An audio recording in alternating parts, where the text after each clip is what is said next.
In this video, we're going to start designing our site. Now you see right in front of you now, it says your logo here, and it gives you a size there. So you should either create yourself a logo. If you already have a logo, size it to that size. Or you could go to Fiverr.com and have someone create one for you for about $5. Now if you have a budget of absolutely zero and you need to make one yourself, you can download a program called Paint.net, and that's what you see in front of you here. And you can create a basic one yourself, which is what I'm going to do. I'll just show you how you can create a quick one here.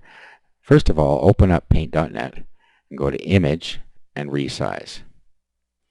And now we're going to have by absolute size here, make sure Maintain Aspect Ratio is unchecked. And here we're going to put 250 by 85. Okay, as soon as we do that, it's going to create an outline that's the right size for us. So from here, you have a blank slate.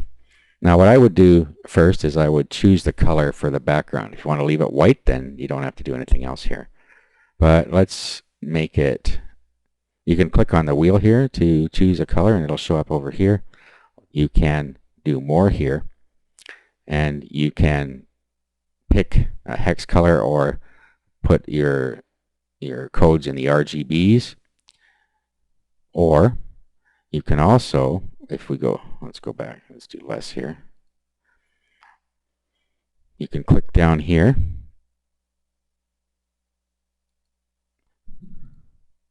on a color like that. So depending on how you want to find your colors. You have what's here you have primary and secondary color. It's just that you can pick a primary or secondary, and you can just click on them to switch back and forth. It doesn't really mean anything more than that. Okay, so let's just go with a yellow color like that, for instance.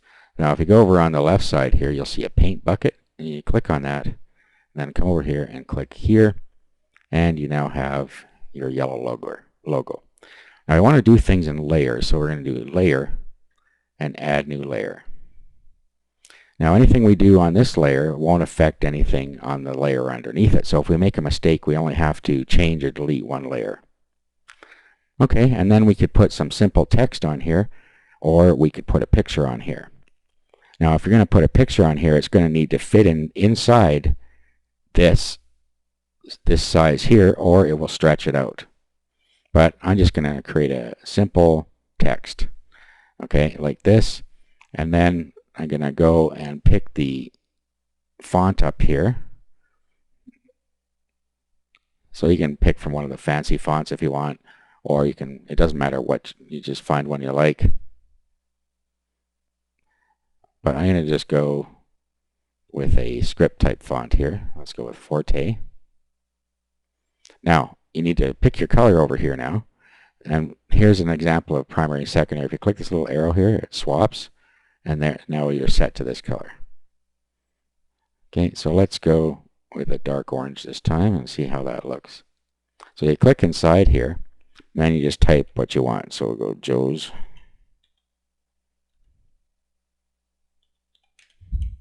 Posies.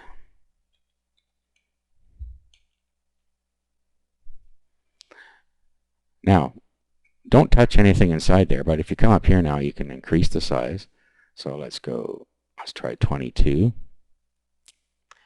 And then you can put your mouse on top of this little cross here, and then you can drag this around so it's in the middle. Now let's hit bold because it's not showing up too well. It still doesn't show up all that well. So let's change the color. Let's change it to black. So you can try different colors here.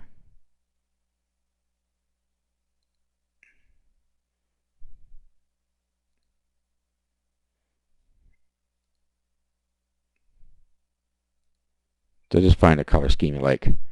Okay, so I'm going to go with that. I'm just going to make sure this is more or less centered. I'll put my little hand on here and move it where I want it.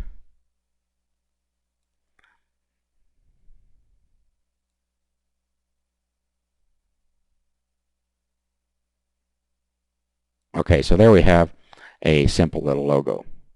So all we have to do now is click Save up here. Okay, and then I just navigate to where I want to save this on my computer. If you save it as a PDN file, you can go back in and edit it later. So let's call it logo here.